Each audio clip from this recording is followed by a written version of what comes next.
Hi, I'm Professor Katie Watson, and I'm an expert in medical ethics. In recent years, we've seen the way misinformation has impacted public health, from COVID to contraception. In this video, I'll be talking about the way that media treatment of certain reproductive health issues might be inadvertently propelling misinformation. This subject is particularly important, given the tumultuous political and legal landscape for access to reproductive health care in the United States, which impacts millions of people each year. In spite of the best intentions of most media outlets, a few trends in media coverage may be perpetuating misinformation. For example, journalists regularly use the term conception as a synonym for the beginning of pregnancy when reporting on policy, yet religious, political, and medical groups use that term in different ways. The fact is that medically, pregnancy begins when a fertilized egg implants in the uterus. But some religious and political groups say pregnancy begins the moment an egg is fertilized. Now, obviously, in our personal lives, we can each use any definition we want to guide our own reproductive decision-making. But in a pluralistic society, policy has to be based on science and medicine. Furthering the confusion, some trusted medical sites addressing laypeople use the word conception to mean fertilization. To avoid confusion, I recommend avoiding the word conception and saying the beginning of pregnancy. Or to be medically accurate, you can use implantation to mark that moment. Given the widespread misunderstanding around the term conception, if you want to use it, it's imperative to be clear whether you are using a medical or non-medical definition. Terms such as life or phrases such as when life begins may have a different meaning in religious, moral, and scientific conversations. Sometimes people are talking about life in the biological sense. I think of this as little L life. Sometimes they're talking about capital L life, a person with full moral standing. These are all legitimate discourses about what it means to be human and what options and obligations flow from that. However, it's a mistake to treat the term life as if it has a universally accepted definition.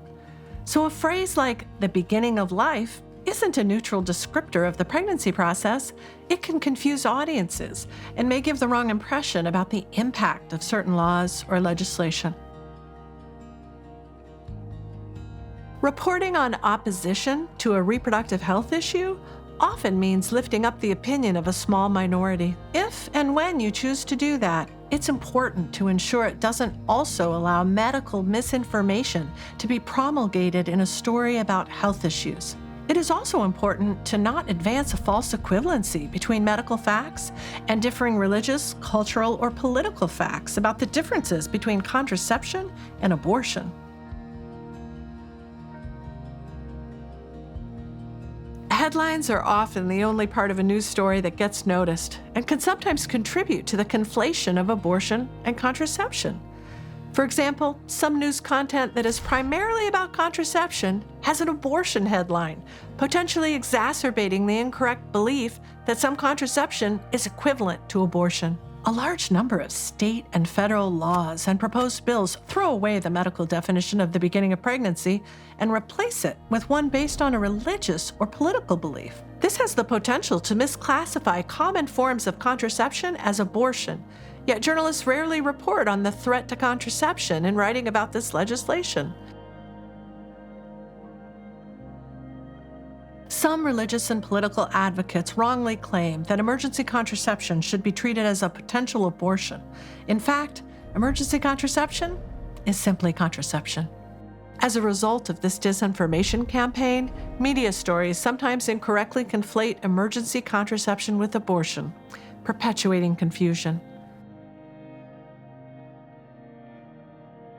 With the extreme politicization of reproductive health, journalists need reliable information and support to ensure they are publishing content that is aligned with medical science and that helps the reader make clear distinctions about different areas of reproductive health, including contraception, IVF, pregnancy, abortion, and childbirth. This includes reliable resources that clearly and quickly explain the pregnancy process related to current political disputes, such as a video by Dr. Reagan McDonald Mosley, linked below. Journalists can also use the media kit offered by Contraceptive Access Initiative for medical facts, or request a briefing with medical experts. For more information, visit contraceptiveaccess.org.